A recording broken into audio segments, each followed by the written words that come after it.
But this is week 2 of a class, a course. We want to say this when we're thinking kind of Christianly about technology in the Christian life. As I've done with each of these little 6-weekers, which is really becoming kind of a welcome kind of posture in my own ministry. I hope it is well received, of taking little 6-week doses of a topic. And we looked at theological topics last spring, the Holy Spirit and then heaven and hell. And we just kind of took 6 kind of sample studies, and we did 1-pagers apiece. On these 1-pagers, this is not everything we could talk about. Sometimes it's about the extent of my knowledge on the subject, but the idea is just open the window, open the door to have a conversation to kind of get you going on that specific topic. And all these are related, obviously, to the 6 weeks in a whole. But this 6 weeks is on screen time. Not just screen time, but the effects of the screen, technology in the Christian life. I've entitled the 6 weeks, Shaped by the Screen, Christian Considerations for a Digital Age. So this is a massive topic, one that we can't cover not only in 6 weeks, but surely not in 45 minutes times 6. But tonight is week 2, the neurological effect of screen time. And what we looked at last week, and I've tried to build these out kind of in consequential order, is we looked at mediated reality last week. And we kind of set a framework, maybe a foundation of the fact that what we're doing when we're entering into the screen world, if you will, is that we're looking at what looks to be reality, but it's actually not reality. So we talked about the difference that a picture makes. We talked about a live picture versus a drawing. We talked about video. We talked about live streaming. And then throughout this, if you want to call it a course, we're going to kind of make our way through just conversations and considerations, I think, that anybody needs to be having, especially Christians, when it comes to technology. So today we're going to talk about the effect that has on us as brains and as minds. And I printed the wrong copy when you see you've got your blanks filled in. So if you were ready to fill in a blank tonight, you don't have that. So, but just 2 little short blanks that I had for you tonight. But in the weeks to come, we're going to talk about social media and an age of distraction. We're going to talk about text messaging and how that has disrupted being together and being in community. 2 other studies we're going to look at, and just kind of cracking the door open, is how do you parent what I would like to call a digitized youth? Especially, how are you parenting now teenagers and younger that have never known a world without a smartphone?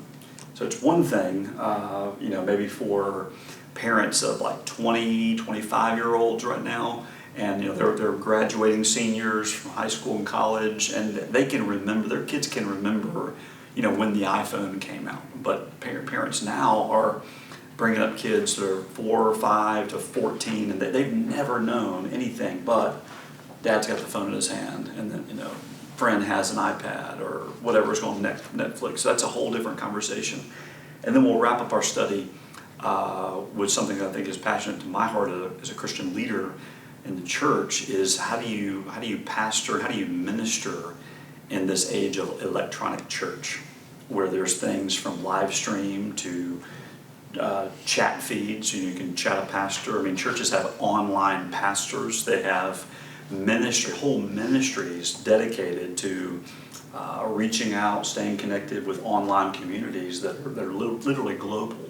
So we're not throwing that out. We're not totally rejecting that. We're just saying, okay, how do you live in that world? And not only when you're in a church that can or can't do those things, what are the advantages, what are the disadvantages of those ideas? So we're going to talk about that as we wrap up our study. But tonight, week 2, the neurological effect of screen time. And again, every time we come together, I want to say this is just a little introduction kind of conversation. This is just to kind of get us thinking. Hopefully I'll land the plane rightly with the discussion questions as well. Before we get into that, I want to recommend a few books to you. I brought this book back from last time. This is the book that Crossway was running a special on. This is 12 Ways Your Phone is Changing You by Tony Rinke. These are just $5 a piece for our church to buy, but they're either $5 or free to you, whichever one. So if you don't have a copy of this book, please take one of these tonight and just kind of work through it over the course of our time. This is a pretty comprehensive treatment on a lot of different ideas, but it's really written at a lay level. So I think it's just about 14 chapters, 12 plus, a couple here and there. This would be something really good for you to have, a good resource. I think it was written back 4 or 5 years ago. So this book is free or $5 to you. And then I think I mentioned this book last time. This is his kind of a magnum opus, if you will, on technology, God, technology, and the Christian life. This is not nearly as entertaining as this, although I haven't read this in full and I've only skimmed this. But I do know this from at least 100 pages in, that this is more of a biblical theology of technology. So he sets the stage of how do we think through the Tower of Babel? How do we think through how Noah used technology to build the ark? And then he's kind of tracking a biblical theology all the way from, the Garden of Eden all the way to Siri. So a biblical theology of technology. And then a few secular authors here that you just kind of need to know the names of, not because you need to read these books, but as you're reading articles, as you're reading critiques of things. This guy really is at one of the fountainheads of just technological conversation in our age. His name is Marshall McLuhan.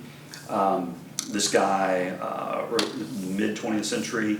He's dead now. Has anybody ever heard the axiom that the medium is the message? You ever heard that before? Medium is the message. If you think about communication and technology specifically, you'll likely hear that. That's Marshall McLuhan, the medium is the message. In other words, I'll illustrate like this. Would it make a difference tonight if I came in here and taught the Bible with a gym shirt and swim shorts on and I was barefooted?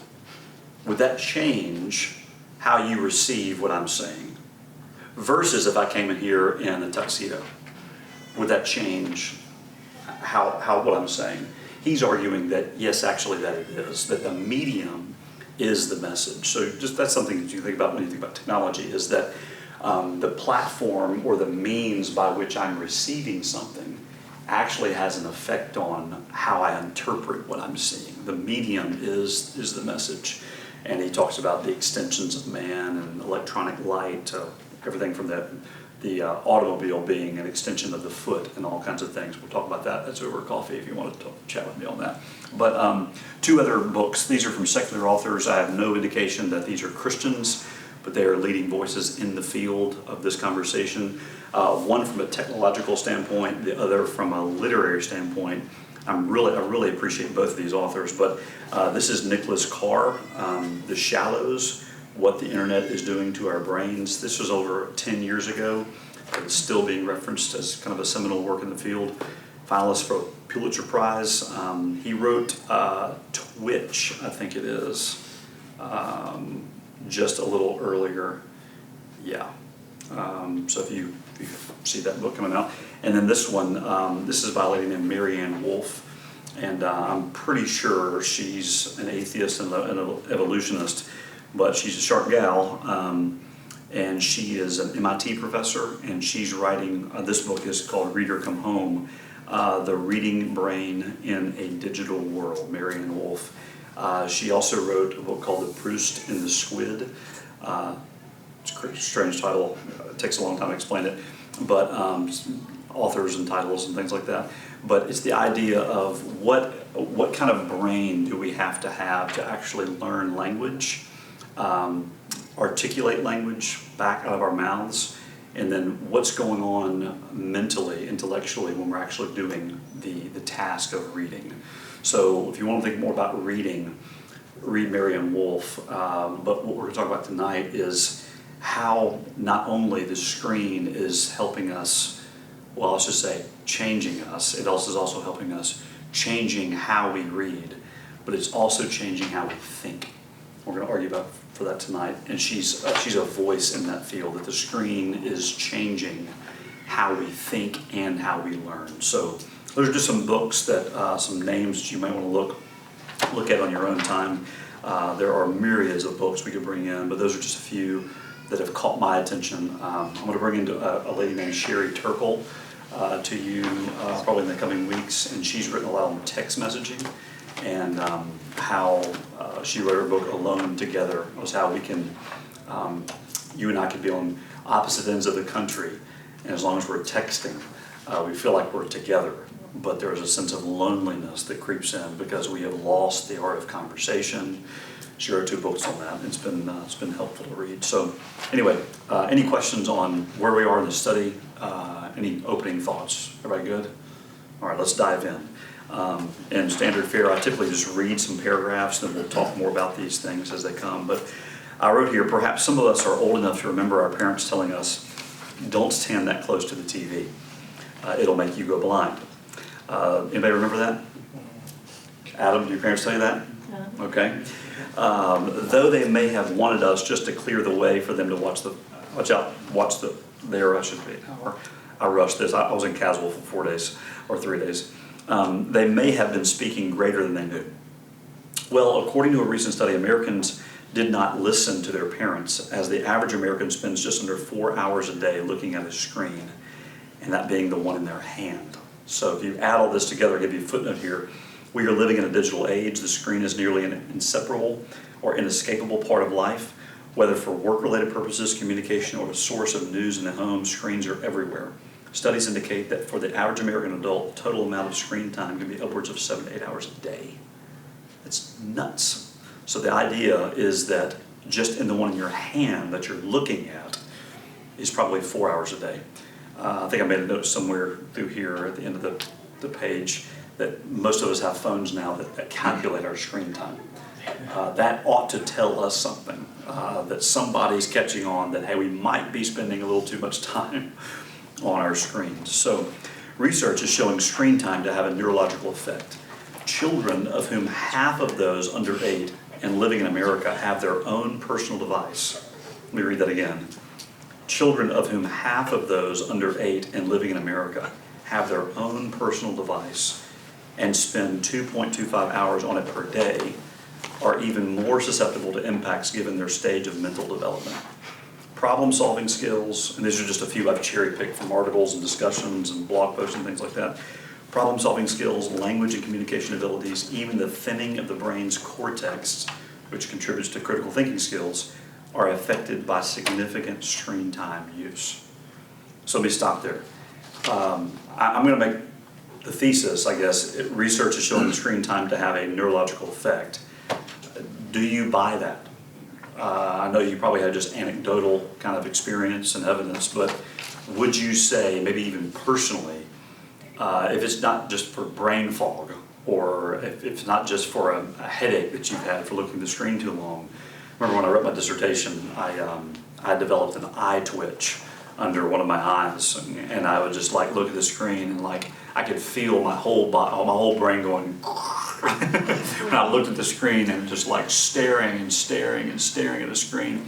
I bought the blue light glasses, and I was just looking like my eye would just, it wasn't my eye, but it was like the eye muscle right here, or like my eyelid, it would just twitch. And I thought, wow, okay, like, is this going to be like a lifelong thing? And it went away after a few months. But are you buying that? Is there an effect that's being had because of screens? What would you say to that? Yay or nay, or do you have any personal experience?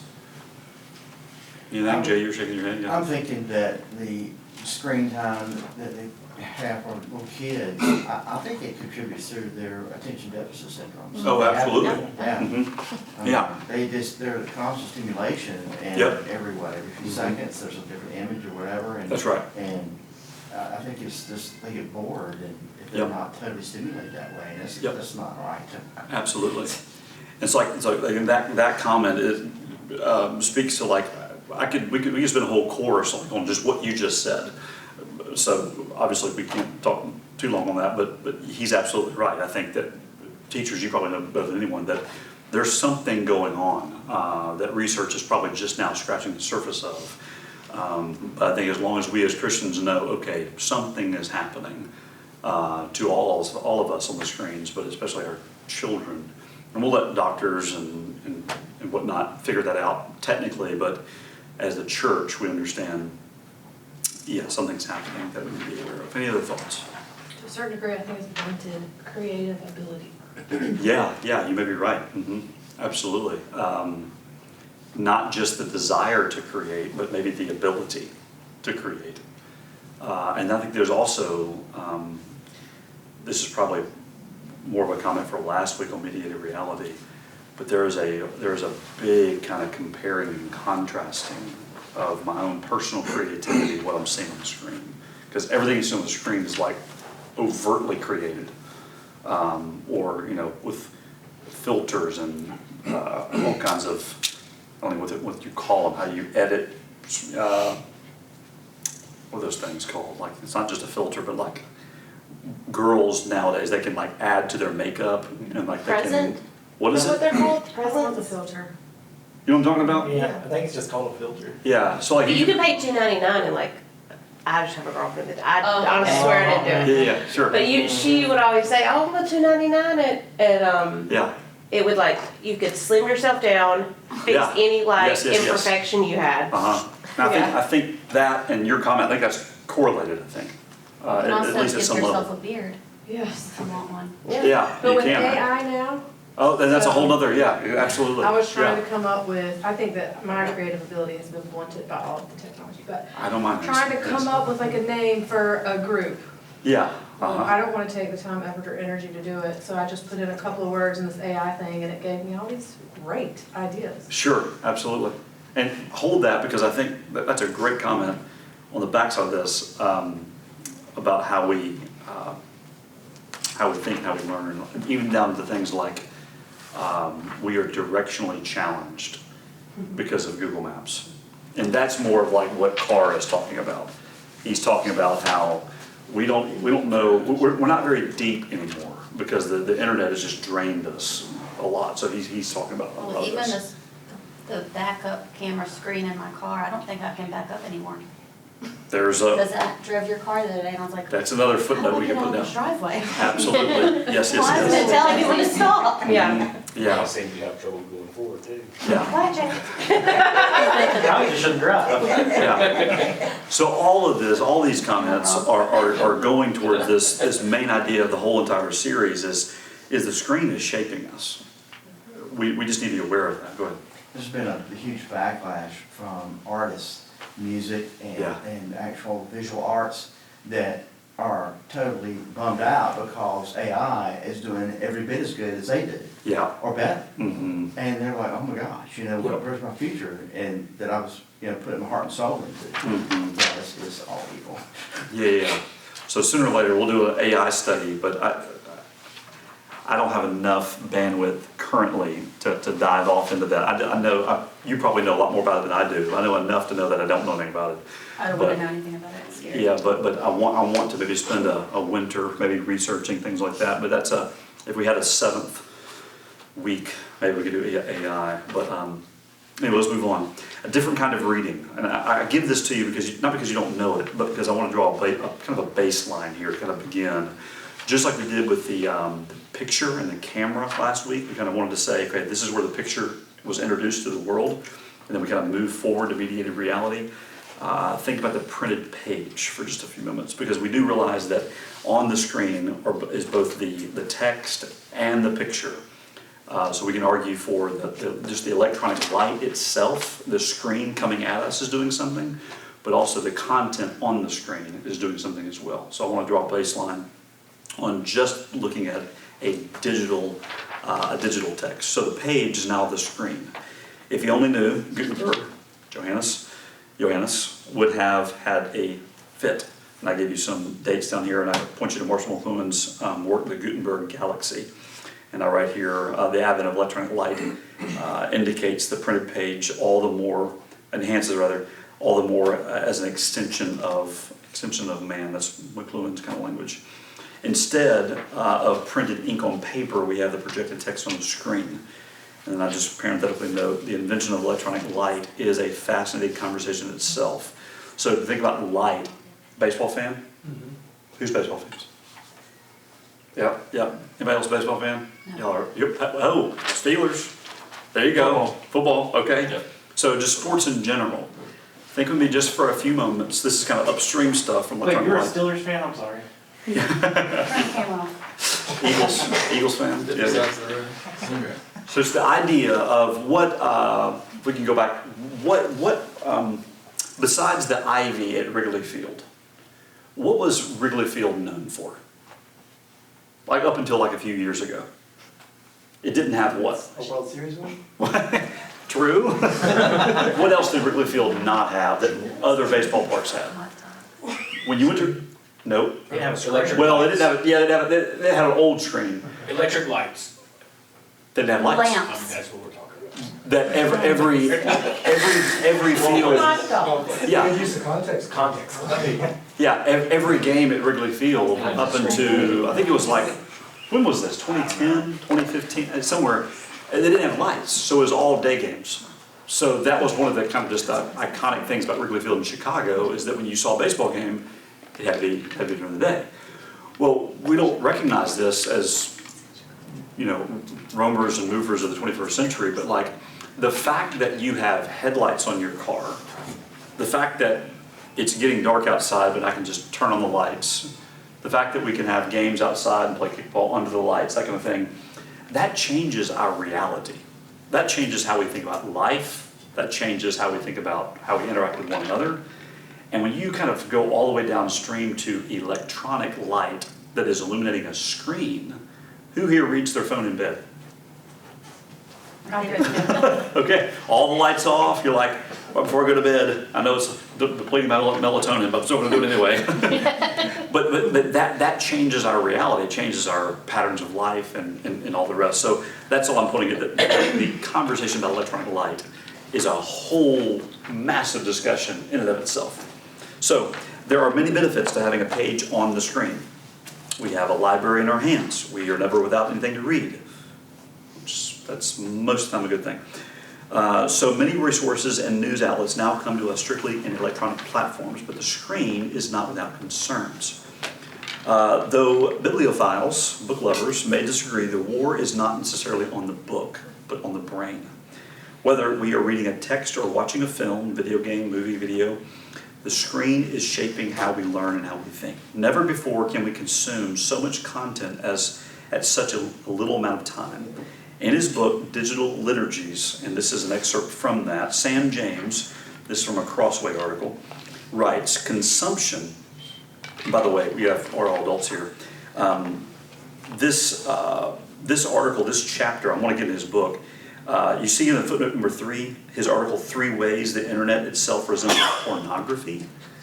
That title just caught me off guard because I was reading about reading, and I thought, what is he doing here?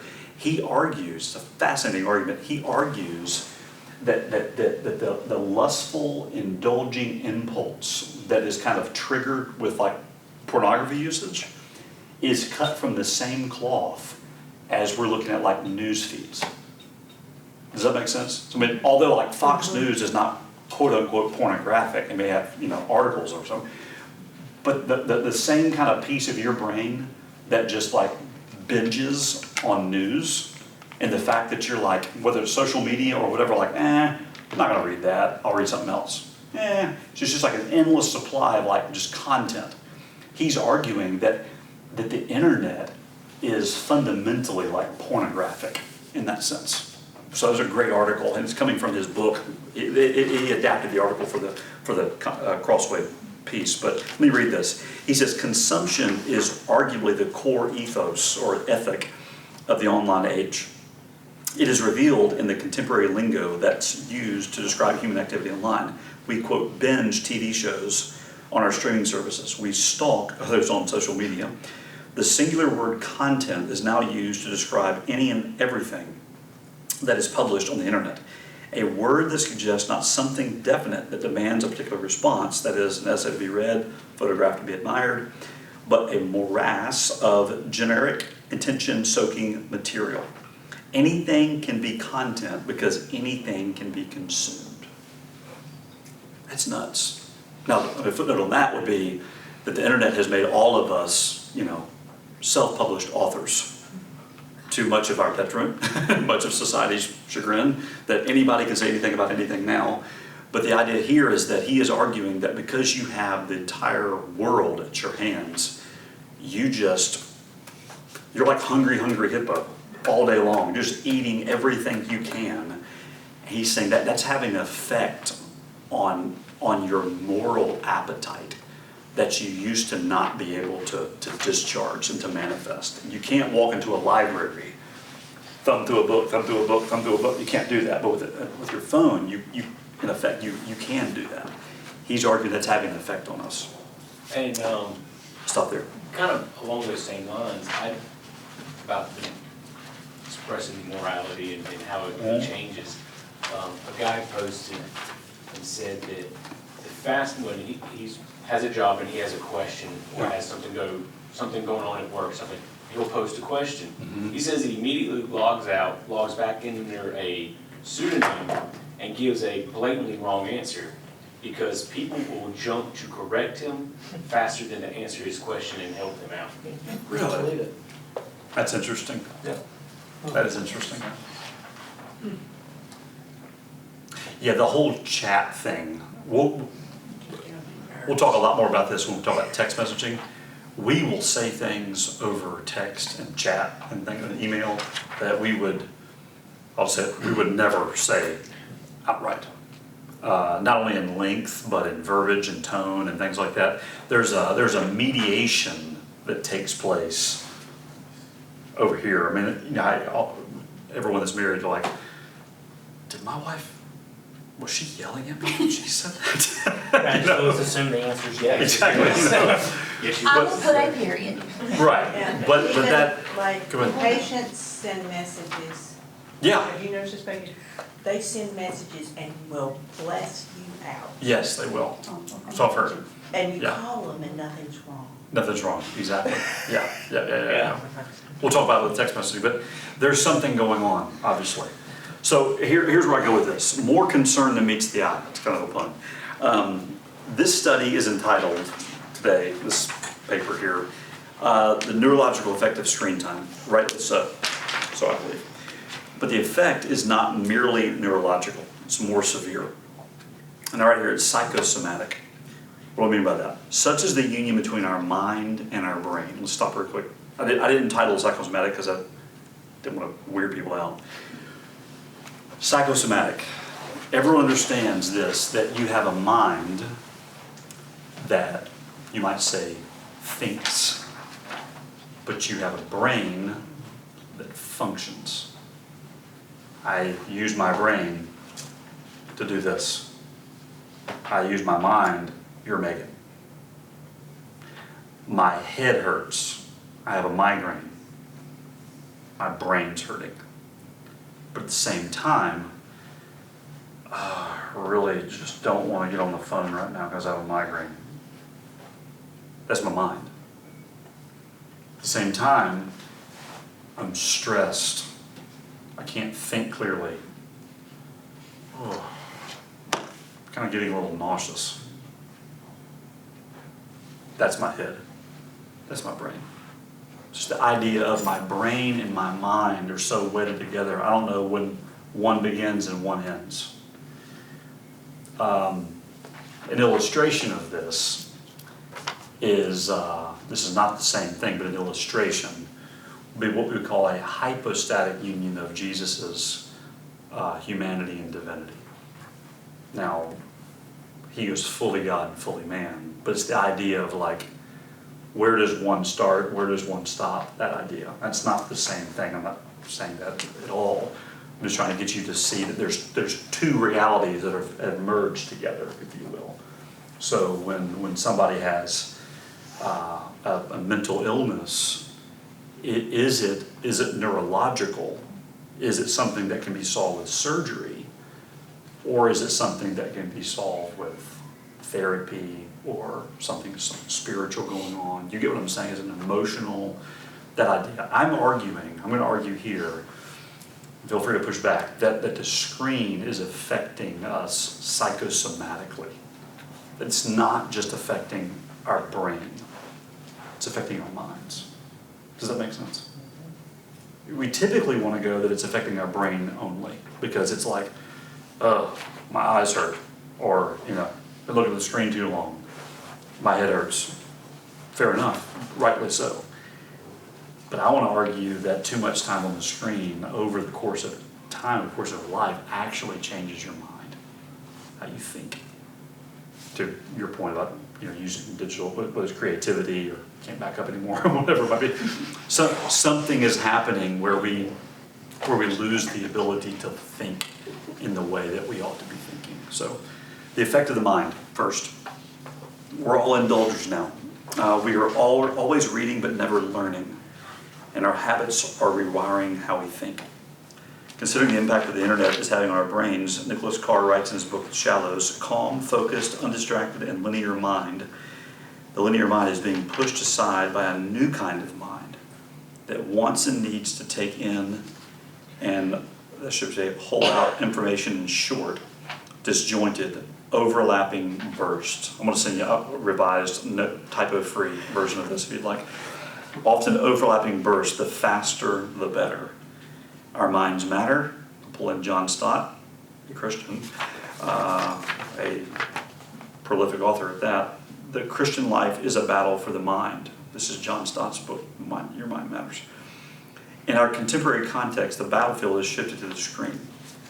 He also calls us to love him with our minds, the Lord. We cannot unknow or unsee something, garbage in, garbage out. We cannot teach ourselves what we have lost the ability to learn. I'll stop right there before we go into Matthew 22:37. What do you make of that? I mean, I'm just opening the conversation. This is not fully exhaustive. What do you make of the effect of the screen on the mind? Do you buy that am I onto something here, or are we onto something here? That the screen is shaping how we think. I think the classic example would be the children that were put on trial for killing some classmates. Yeah. They'd been playing violent video games as their attorney argued. Yes. And they thought, well, I'll kill them today, and then they'll get up and they'll be okay. Because that's what the video game does. That's what the video game did. That's right. Absolutely. There's something going on there. Yeah. Yeah, I would agree that, the way it affects the mind, it affects their behavior. Yeah. Like, I know my kids, they lack patience or appreciation because, when we were young, you had screens, but you watched what was on. Yeah, now, that's right. Anything you want is immediately at your fingertips. Yep, absolutely. They don't understand the concept of it's not on TV right now. No, they don't. Like, Carson's like, oh, Gabby's Dollhouse, which is a kid's show, and we tell her it's not on right now. Well, I mean, really, it's just Netflix. She knows. She knows. Yeah, they know it can be instant. Yeah. And then she'll say, go to the Netflix. For the ads, the kids nowadays are not used to seeing ads on the TV. Oh, yeah. Commercials, Like, what is it's like We get excited about commercials. Super Bowl commercials, and they're like, why? Yeah. What is this? Yeah. And Skip it, And I'm skip not it. gonna say this to be funny or anything, Sure. but it's kind of, but it also, it kind of changes other bodily, like, I don't, like, be able to, like, hold it and not go to the bathroom. Yeah, right. For an extended period of time. Uh-huh, you're right. Like, they can just hit pause and go. Mm-hmm. They can They'll Absolutely. hit never know pause. the rush of having to use the bathroom and get a snack. by They the also time. take forever in the bathroom because they have a screen with them. That's right. So they will be in the bathroom for hours. Yeah, yeah. So now you're not a kid. I know that's what I mean. So but there's, I think we're establishing the fact that, never mind the fact of what it's doing physically to us, blue light, staring at a screen, all the rest, is shaping us how we think. Now that's something to be concerned about, not only as an adult, but as a parent, is that I'm actually rewiring my child's brain. I think what's really hard for my generation is we're in yours and all ours is we're some of the first parents to have to deal with this. That's exactly right. And we have no idea, No. the right way. I mean, I'm not on the side where I say, oh, all technology is bad. Right, yeah, exactly It right. can't be. Yeah. I mean, it's not.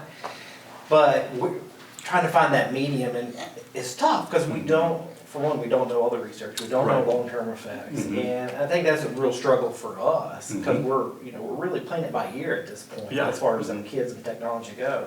Right, So, I mean, it's scary. it is. And It it's, is. the behavior's also being backed up at school, so it's not like where we can't monitor them, it's also there too.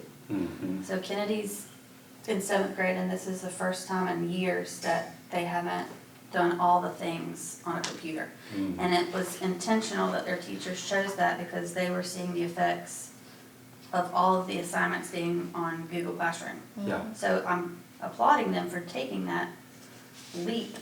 oh, yeah. But all testing now is all online, no pencil paper. I mean, I like that. I mean, I think that's. They can't hold pencils anymore.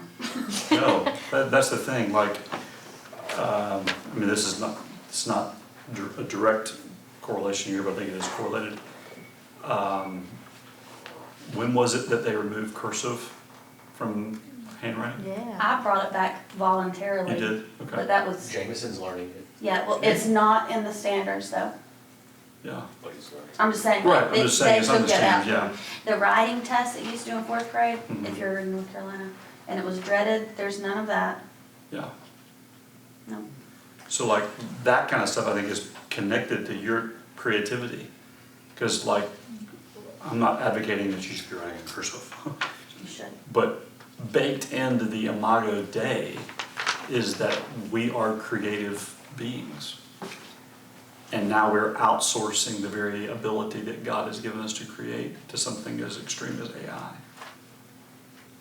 That's all, it's all connected. I'm not smart enough to kind of do a taxonomy of all of that, but I'm just here to say, hey, wave the flag. Hey, church, do we recognize this? What do you think about it? Oh, so good. I've noticed it in my kids, like Yeah. even with like a phone, like they want to send a text message or like, so we homeschool obviously, but like I'm still making Bryson do spelling and stuff because I've noticed with him growing up with a phone and stuff, it was so easy for him to Yeah, self-correct things and the phone would correct it for you, and now like when he writes out I'm like, oh my gosh, Yeah. like yeah, drives me crazy. And like Yep. Carsey Grace is the same, or like they can push the, you can push the button and it will just talk to text for you. mhm, So like they don't have to, and they're like, Bryson's like, it doesn't matter, like the phone will correct. I'm like, oh my gosh, Yeah. it's driving me Right, right, crazy. right, But right. like, that's all in They- this, yeah, they've Effective learned it learning. all around, like they've learned all the mhm, things around it. yeah. What do you think? But I don't want to be the only guy speaking out against it, because I agree with a lot of what you're saying. And Sure. plus, I'm the only guy sitting here with 2 phones beside me. You're just that busy. Long story, but, Did you leave the other one in the car? but to your argument against creativity. Actually, it's Megan's. Yeah. It was actually your wife's. I almost. Sorry. No, She'll that's text you all right. later. Well, to yours. I think we're quick to accuse technology of doing that, and Yeah. and we're quick to forget how much technology has helped us innovate Correct, and helped us be more creative yes. than we would be drawing on rocks. Correct, yes. Um, So I think we need to be careful by saying, this is all purely evil. Mhm. I get that you're not doing that, and you're Right. making good points. Yeah. The other thing I've been thinking about most of this time is that this is the biggest change in human history with the advent of the internet and Right. this globalization Yeah, and smartphones Uh-huh. and information at our fingertips. yeah, Than any other point in history. The only thing I can think of is Gutenberg and the printing press. Well, and I was gonna say, but, sorry. Oh, sorry. I'm so bad for that. But, at that point, I almost wonder if they were going through some of the same issues we were going through. It might not be the exact same thing with yeah. screen time, affecting your eyes and hurting your eyes and things like that. But if there were different issues of the time that they were going, man, we really need to look out for this. This is a Mhm. huge information age. Everybody has access now to Oh, yeah. information. And, Well, the Renaissance was born, yeah, for right, sure. and things like that, but Mhm. And they did, so in the printing press, there was a big conspiracy that, and same thing with us watching the news, was, oh, people are brainwashing us. You Yep, read this right. and you believe it. Right. So, it was an issue, But and that's, yeah, I was gonna say, I wonder what they were thinking when that was. that was invented. it. Yeah. Like, But long-term, we found out that it helps people think more Right. critically. It does. That you can read different ideas and different things. Yep. And so, while I'm agreeing with everything you guys are saying, and I'm on the same page as y'all, I You can't mean help. screen? What's that? You mean you're on you're the same screen as us. I'm on the same- Sorry. I can't help but sit back and think, in 50 years, are we gonna be thinking these same ways Yeah. about this? Yeah. With the argument you made about the light on the screen.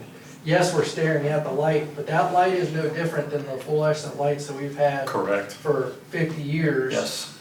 And, have those changed us to a point where we're not recognizable anymore? Yeah, probably not. Right.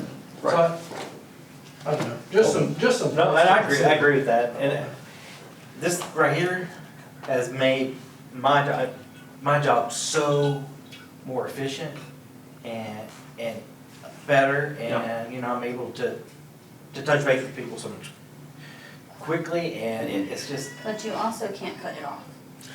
Like, I'm home now. that's the problem. Guilty as charged. Yeah, that's the problem, but I don't think, I agree, let's So, not to Nicholas- discount all the good. that it Yeah, does. to Nicholas Carr's point about calm, focused, undistracted, and linear mind, Yeah. you can read from that sentence that that's the way he thinks right Mhm. thinking is. Right. Always calm, focused, undistracted, linear. But I would argue that many years in our history, it was actually better to not have that type of mind because you get eaten by animals, you get shot. Yeah. There were Right. things that. Mhm. So is that necessarily always better to have a calm, focused, undistracted, linear mind? Yeah. Or is that? That's how you get taken advantage of, too. Mm-hmm. To speak But- also, Oh, go ahead. I'm sorry. I'm so sorry. No, you're good. I was just gonna speak again to the mind and to echo her part about how kids are killing other kids and they think they'll get up. I think that their reality has been changed. Mm-hmm. Mediated. I don't know where I was going with Yeah. that. But It's probably they- because you're on they the don't screen too value- much today, Megan. You can't think for yourself, why don't you ask AI? Even just like life is not valued as much now, like, Right. I'm mad at you, I'm just gonna go kill you. Like, Yeah. because they are around it so much in video games or even the movies that we watch Right. or things like that. The value of life, I feel like, is That's not right. what it once was. But is that solely due to technology? I don't know. So I think there's a couple distinctions that we need to be making, I think. And we touched on this last week, when we talked about the alleged Noah there, his picture. Who's on an elephant, though? Yeah, That would who's definitely- is that'd be- So this goes back to like what Rinke is saying in his biblical theology. What we're trying to do in these 6 weeks is not critique technology per se, but the screen. We're not even critiquing the screen to the extent of screens are bad. We're stepping back from technology and going, whoa, do I know what that's doing? It's kind of like me handing you a loaded revolver and you going, what's this? Hang on, before you start pulling on that thing, do you know what that can do? So it's that idea of, it's not technology, we're just looking at screens. Another distinction we need to make is the insertion, if you will, of sinful behavior with what we would call morally neutral goods of God's common grace. That it is a common grace. This is, I'm using Rinke's example, that tar, like sticky tar, was around in the days of Noah. Well, Noah used the tar for something good. He waterproofed the ark. The pagans also used tar to build the Tower of Babel. So there's an idea here, like, to your point, Troy, of like the phone, it can be a lot of good things. So it's not like this, chuck the phone, but it's like, do we know what technology does to us and what we do with it because of who we are as sinful beings? Does that make sense? So I just want to make a distinction of, as we go through all of this, you know, we're going to have maybe at least I do, maybe a knee-jerk kind of reaction or a bent to like, I'm just going to get a flip phone. No more texting. Well, no, texting is good. It's very helpful. When you're in a place where you don't have much of a service, you can text. Or if you want to be discreet to someone and say, hey, text me, I'll call you later, whatever. But there's good things that come of that. I don't want us to be walking in the dark, if you will, as Christians. Let's move forward because it's time. This is great thoughts. Matthew 22:37, just quickly. He, as Jesus said to them, you shall love the Lord your God with all your heart, soul, and your mind. The word mind there, dianoia, such as deep thoughts, properly, the faculty, the mind, or its disposition. By implication, it's exercise of the mind. This is Strong's concordance. Understanding, imaginations, thought. This is different than the word that Paul used for the mind, like in Philippians 1 and Philippians 2, that we have a mind to love the Lord. Number 2, the effect on the brain. Like a well-driven dirt road, what we see with repetition cuts trenches in the mind. Neurons come accustomed to firing and not firing. It is hard to unwire what the screen has rewired. Most phones now come with screen time monitoring to help us measure and regulate our screen time use. That should tell us something. We're using our phones more than we realize. Further, the production of the Kindle Paperwhite, anybody have one of those? Okay. Is no accident. Screens hurt our eyes, and Amazon knows it. Optic muscles are being strained past design, and let's not forget about sleep. The Lord expects us to be good stewards of the body, and we only have one. Our eyes are precious to us. By them we behold God's creation and read His Word. Thoughts on that? I should have put cuts trenches in the brain, but it's really the mind, neurons, the brain. A quote comes to mind, you know, Yeah. with great power comes great responsibility. Mm-hmm. Yes. You know, absolutely. if anyone knows that movie. No. I know, I can hear Spider-Man. it. Spider-Man. I don't watch Yeah. the screen. That's what it is. Yeah. Or is it in the book? That's what it is. But I mean, it's true because there's so much good. But I mean, Oh. look, I have, and I'm, maybe hopefully I'm not the only one. If I am, I'm really embarrassed. But like, I'll wake up You are. and to let a dog out because he's barking, and come back in and I'll pick up my phone at 3 o'clock in the morning. Mm-hmm. I start scrolling. Mm-hmm. Yeah. I'm sure you're not the only person in this room does that. Yeah. Mm-hmm. Sure. Like I've picked it up and opened stuff up and not even knowing why I picked it up and opened it back up again. I'm like, I was just doing that. Like, what am I doing? So that's a perfect segue. Look at question number 1. Describe your daily interactions, habits with screens, specifically your phone. How would your daily routine change if you suspended your use of them during these times? Like, what would happen if you just, not you, we turned our phones off or we walked away from them or whatever?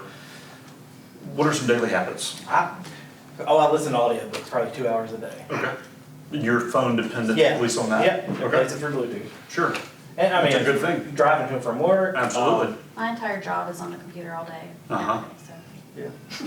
I mean, my job, I mean, I use heavy RAM dependent programs. Sure. So when I'm opening a file, it takes 2 or 3 minutes, so I'll just pick my phone, you know, kind of while a file is opening. Yeah. Or transferring between It's files. because you work for the state and everything is slow. True. Including,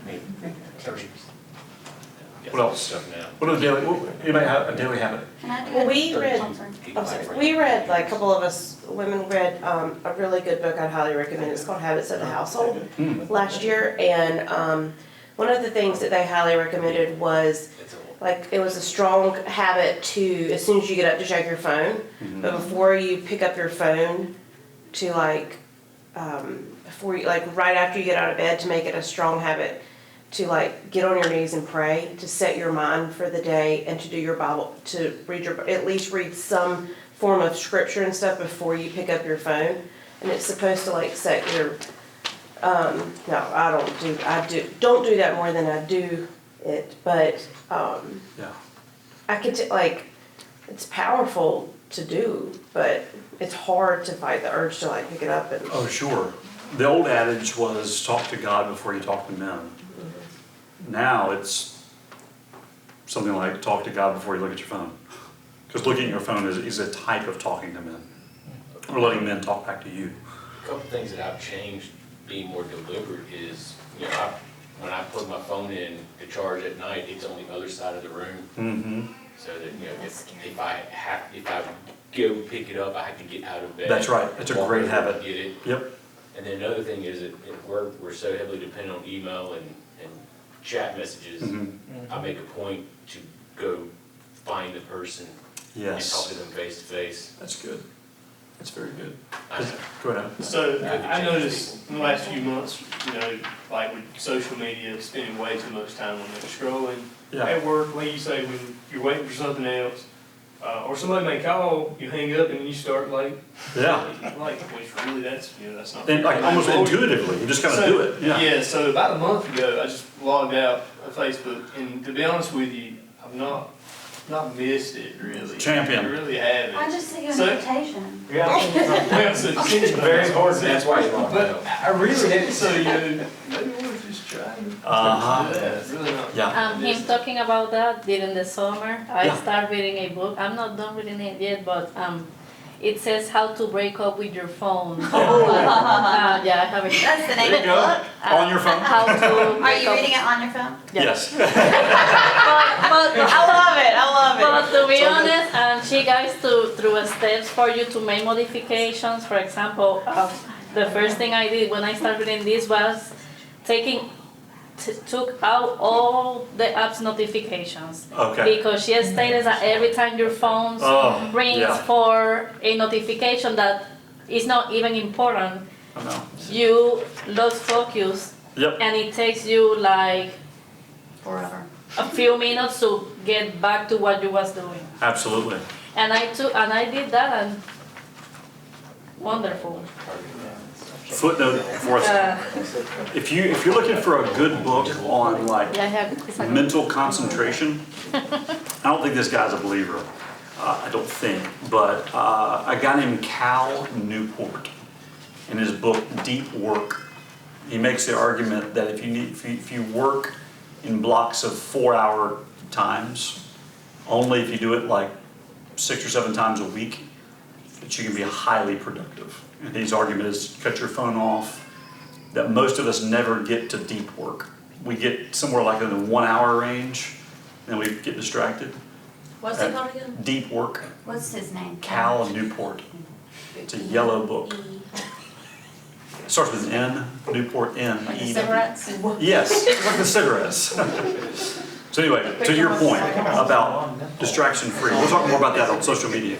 Yeah, I'd say for me, like anytime I have, whether it's 30 seconds or 30 minutes throughout the day, and it's just downtime, like I'm automatically picking it up to like have something to stimulate my mind. Yeah. And I think that's caused me to not really be able to focus and have like less patience. Uh-huh. So like when I call my fiance and she won't answer the phone, like if I can't get a hold of her, it's not that like, oh, I need to be able to get a hold of her, it's just I'm impatient. I'm like ready to freak out on somebody, you know, Yeah. like if I'm on the phone with mom and she's like, you know, this was like only supposed to be a 1 minute conversation, she's just going on and on, like I'm just getting impatient, right? Like, That's right. I'm like, man, like I ain't got time for this, you know, like, and it's like, especially being a younger person and being exposed to it at a younger age and stuff, like, it's very hard to just be still and to like meditate and like things like that, you know, like Yes. it just makes it to where you constantly got something going in your brain and you just are looking for like a next thing to like just put in front of yourself and entertain you and stuff like that. Yeah, So. because